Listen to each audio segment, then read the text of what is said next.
Hello everyone and welcome in this video where we're going to be talking about Apptivo subaccount app from our workflow apps.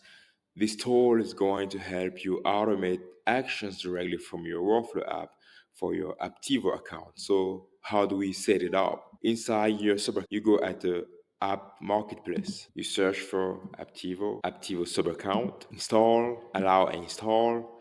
There are some keys required here, so how do you get them? As you can see, we have a smart queue here. This is going to show you the way how to get all those keys, but let's do it together. So we switch to our Apptivo account profile. We come here at business settings, API access, and you have the possibility to generate an API. Since we already created one here, so let's use it. Let's copy API key, paste it, we go back, we copy access key, we switch to the sub account, paste, continue, choose, confirm, complete installation, and that's about it. Uninstall. This means that the tool is already connected to our Apptivo platform. So now you guys are able to execute actions directly from your workflow app for your Apptivo account.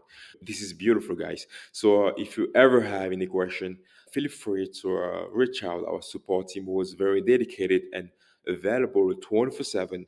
So thank you guys for watching this video and welcome to GHL plugin.